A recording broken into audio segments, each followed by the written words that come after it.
With LeBron out with a groin strain, LA blew a 15-point lead and lost to that Nets team last night. Luka Doncic had a triple-dub to lead a lineup that was missing 3 more regulars, but J.J. Redick wasn't making excuses. Listen to this.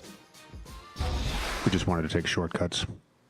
Too many. Yeah, they scored 20 points on us gambling. They had 16 offensive rebounds. We ball watched all night. We said no dare shots. I'll go through it. They probably made 6, 7 uncontested threes. Just shortcuts. You want to be a good team, you want to win in the NBA, you got to do the hard stuff. We couldn't even pass to each other. We couldn't enter our offense.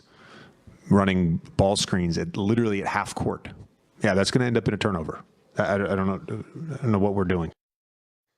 Always love JJ Unplug there. Wendy, starting Thursday, the Lakers, they're going to play 6 games in 8 days without their superstar in LeBron.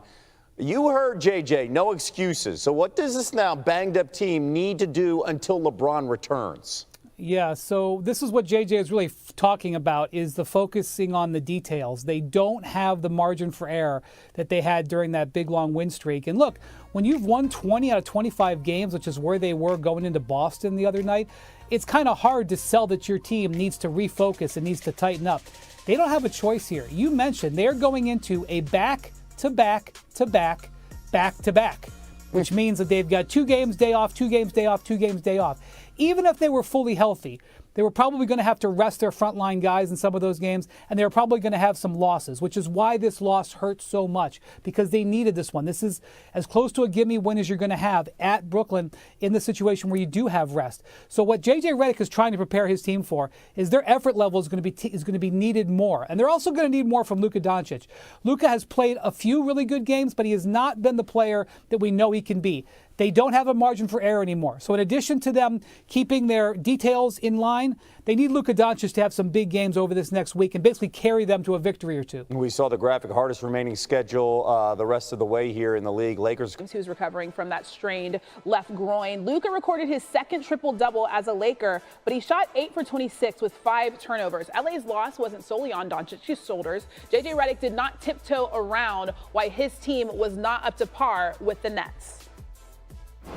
We just wanted to take shortcuts.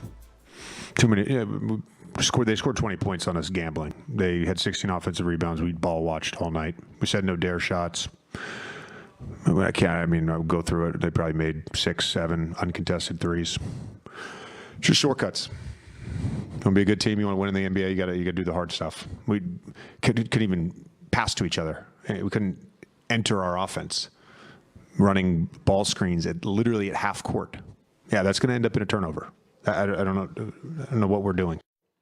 Yeah, those things are very important. Starting on Thursday in Milwaukee, the Lakers will play 3 straight back-to-backs. That includes a pair of games against the Nuggets, who LA trails by 1 game in the standings. The Lakers are the only team to play 6 games in an 8-day span this season. All right, so Shams, LeBron isn't the only one banged up that's a starter ahead of this brutal stretch. Jackson Hayes and Dorian Finney-Smith are also battling injuries. So when could LA get their reinforcements back?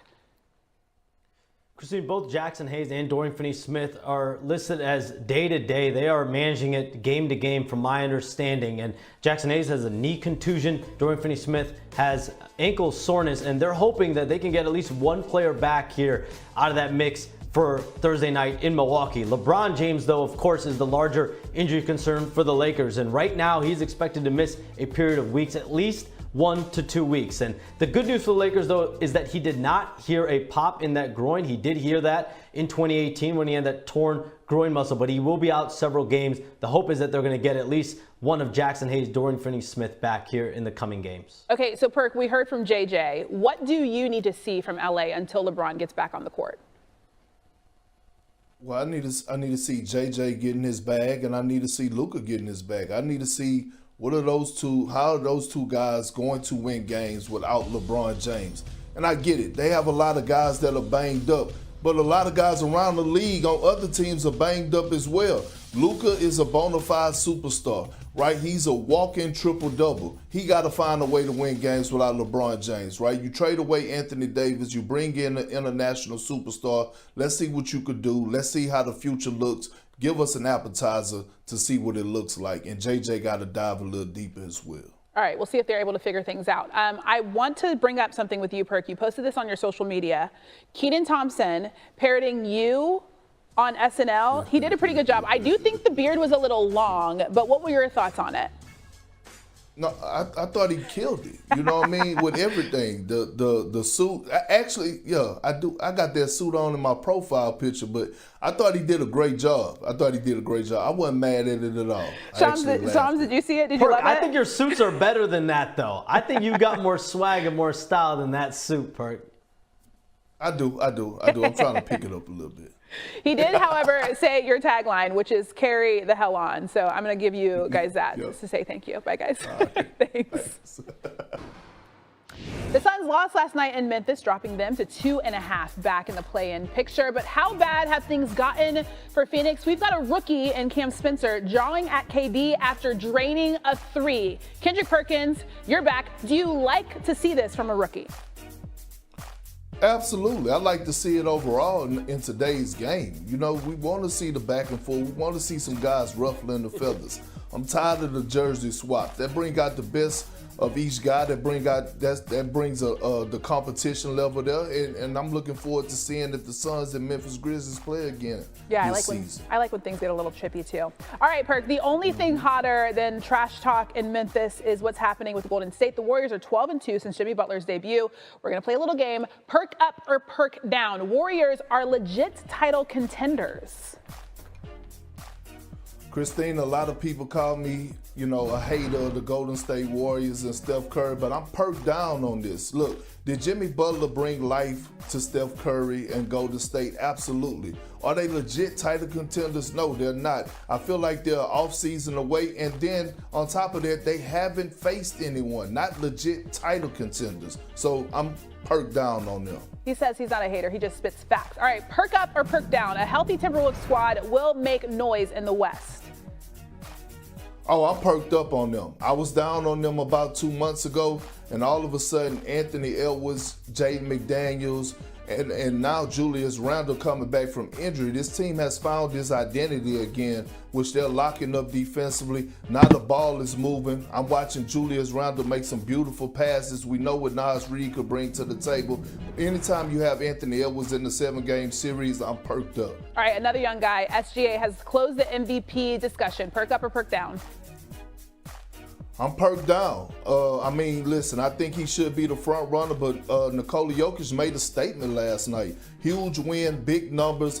I think this have to play out to the end of the season. Nikola Jokic is not going anywhere right now. The Denver Nuggets sitting at the number 2 spot, averaging a triple-double. But if it ended today, I would have to pick SGA, but he definitely have to close the season out in great fashion. All right, so the season's not over yet. It's still TBD because there's other players that are still in the race as well. I believe you, Perk. Thank you so much.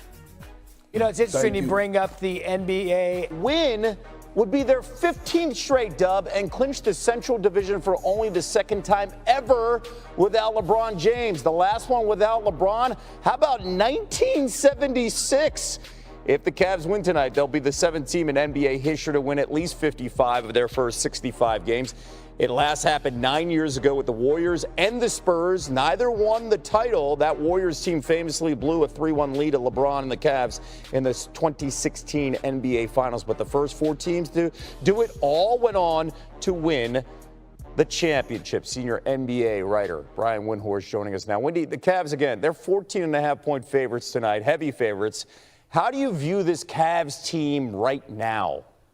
Yeah, so if you look at their win streak, it's 14. But if you take a look a little farther back, they've actually won 18 out of 19. And when you look at those 18 wins, Kevin, they've had 7 different players lead them in scoring in those games. 5 different players lead them in assists. That just underscores where the real power on this team is, which is in its depth.